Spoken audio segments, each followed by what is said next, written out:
Anak-anakku yang terkasih, salam sejahtera untuk Anda semua. Semoga Anda semua sehat walafiat. Sekarang kita akan memulai proses pembelajaran kita. Karena itu Bapak minta siapkan hati batin kita. Kita akan mengawali pembelajaran kita dengan berdoa bersama. Mari kita hening sejenak. Bersama aku di dalam doa. Kita akan mengawali dengan tanda kemenangan Kristus. Dalam nama Bapa dan Putra dan Roh Kudus. Amin. Allah Bapa, Sang Pencipta, puji dan syukur kami haturkan kehadirat-Mu, karena kasih yang tak terhingga yang Engkau berikan kepada kami. Terima kasih karena Engkau telah mengutus Putra-Mu untuk menyelamatkan kami. Kini kami mau belajar dari Dia Sang Sumber kebahagiaan. Bukalah hati kami untuk memahami sabda-Mu. Doa ini kami panjatkan dengan perantaran Kristus Tuhan kami dalam persekutuan dengan Roh Kudus, Allah sepanjang segala masa. Amin. Dalam nama Bapa dan Putra dan Roh Kudus. Amin. Anak-anakku yang terkasih, tema kita pada hari ini adalah 8 sabda bahagia. Seperti apa itu? Mari kita lihat tujuan pembelajarannya. Pertama, kita mau mengenal 8 sabda bahagia. 8 sabda bahagia ini diutarakan oleh Yesus sendiri. Yang kedua, kita mau memahami arti dari 8 sabda bahagia ini. Yang ketiga, kita mau mengenal 2 aspek dari sabda bahagia. Dan yang terakhir, kita mau melihat tujuan Yesus memberikan sabda bahagia itu sendiri. Anak-anakku yang terkasih, setiap orang tentu punya ukuran kebahagiaan masing-masing. Ada yang melihat dia bahagia kalau dia punya banyak uang. Tapi ada juga yang menikmati hidup. Ya. Ada juga yang melihat kebahagiaan itu kalau dia punya mobil mewah. Dia bisa pergi kemana-mana dengan mobilnya. Tapi ada juga yang mereka melihat kebahagiaan itu kalau kumpul bareng keluarga, kumpul bareng teman, bareng saudara-saudara, dan juga mungkin sahabat-sahabat terdekat mereka. Dan mungkin setiap kita pasti punya ukuran kebahagiaan masing-masing. Tapi kali ini kita mau belajar ukuran kebahagiaan yang ditawarkan oleh Yesus. Lalu seperti apa kebahagiaan menurut Yesus itu? Anak-anakku yang terkasih, Yesus menawarkan suatu konsep kebahagiaan yang sejati, yang tidak akan pernah sirna. Seperti apa konsep kebahagiaan yang sejati itu? Ini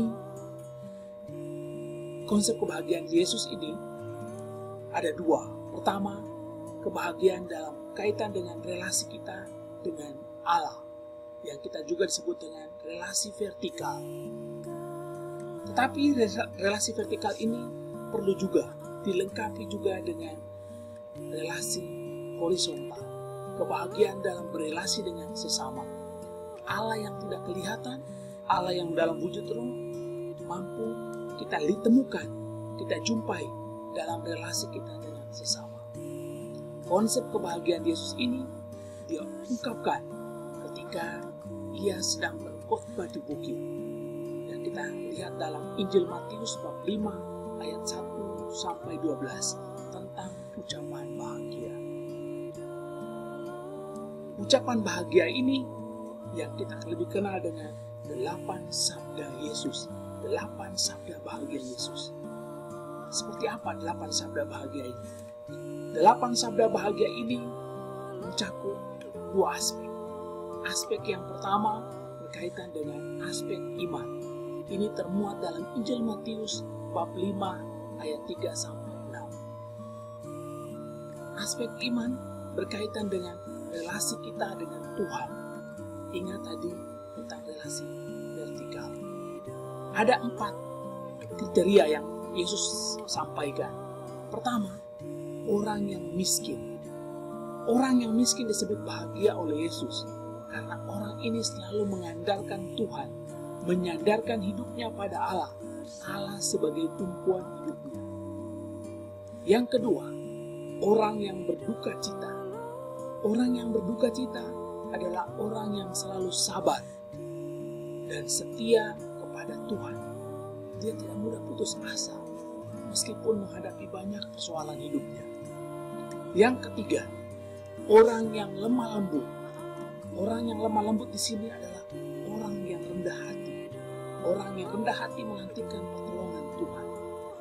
Dan yang keempat, orang yang lapar dan haus akan kebenaran.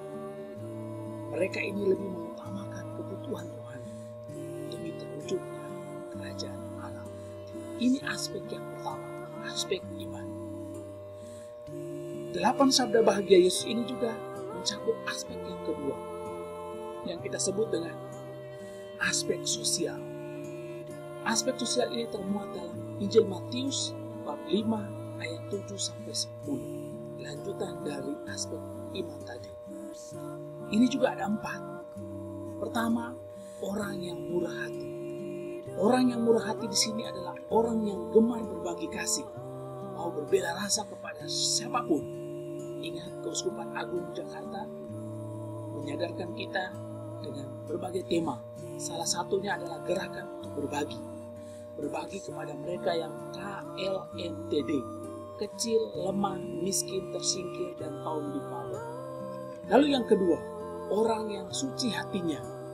Suci hatinya di sini adalah orang yang senantiasa sadar bahwa dia adalah anak-anak Allah.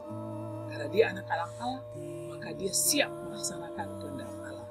Sebagaimana ditunjukkan oleh Yesus sendiri ketika ia berdoa di Taman Getsemani, dia mengatakan, bukan kehendak saya, melainkan kehendak Bapa. Yang ketiga, orang yang membawa damai.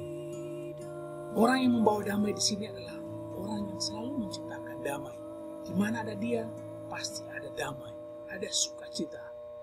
Dan yang keempat, the last but not the least, orang yang dianiaya karena kebenaran. Mereka yang senantiasa berjuang demi membela kebenaran. Apapun taruhannya, sekalipun nyawa, mereka senantiasa berkorban. Sebagaimana Yesus sendiri tunjukkan. Teman-teman yang terkasih, dari 8 sabda bahagia ini, kemudian kita lihat lebih jauh. Kenapa Yesus memberikan 8 sabda bahagia ini? Alasan yang pertama, Yesus mau menyiapkan para murid menghadapi kenyataan dunia, realitas dunia yang kerap berbeda dengan kehendak Bapa. Kita ingat, Yesus tidak selamanya bersama para murid. Maka dia harus mempersiapkan mereka supaya ketika mereka menghadapi gejolak dunia yang berbeda, yang menentang mereka, yang mengecam mereka, bahkan membunuh mereka, mereka harus selalu siap. Alasan yang kedua, 8 sabda Yesus ini juga memiliki atau mengandung nilai-nilai eskatologis. Dari kata eskato artinya surga. Secara singkatnya, tiket masuk surga. Kalau kita mau masuk surga, ini 8 sabda bahagia ini menjadi panduan buat kita. Lalu yang ketiga, sabda Yesus ini merupakan hukum baru. Berarti ada hukum lama. Iya, ada hukum lama. Hukum lama mengatur relasi Allah dengan manusia itu sebatas kewajiban. Saya pergi ke gereja, saya pergi berdoa karena kewajiban. Tapi Yesus mau memurnikan bahwa relasi kita dengan Allah harus didasarkan pada kasih. Maka relasi saya dengan Allah dengan sesama didasarkan pada kasih. Ini 3 alasan mengapa Yesus memberikan 8 sabda bahagia ini. Anak-anakku yang terkasih, lalu apa pesan buat kita?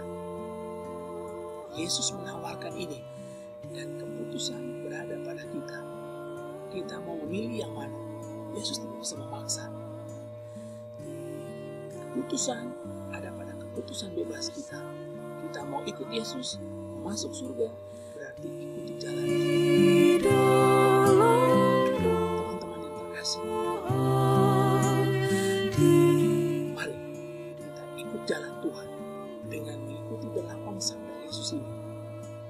ketika kita melaksanakan, maka tiket masuk surga ada pada kita.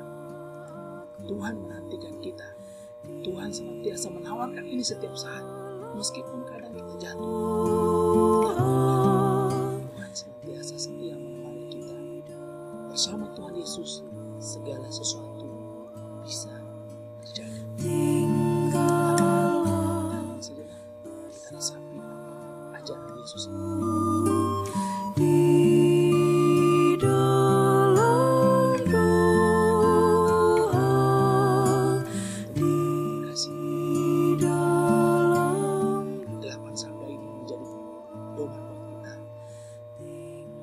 Mungkin selama ini kita masih belum menyadari, maka kini saatnya. Semoga lewat pembelajaran ini kita semakin dimurnikan, semakin diteguhkan untuk senantiasa berjalan dalam jalan Tuhan.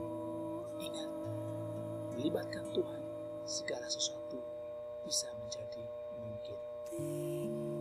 Salam sejahtera untuk Anda semua. Semoga Tuhan mari kita tutup. Allah Bapa dalam surga, syukur berlimpah kami aturkan kepadamu karena Engkau telah mengajarkan kami 8 sabda bahagia ini. Semoga kami boleh ikut menjadi anak-anak-Mu, boleh menjalankan 8 sabda bahagia ini, agar kami pun senantiasa berjalan dalam jalan.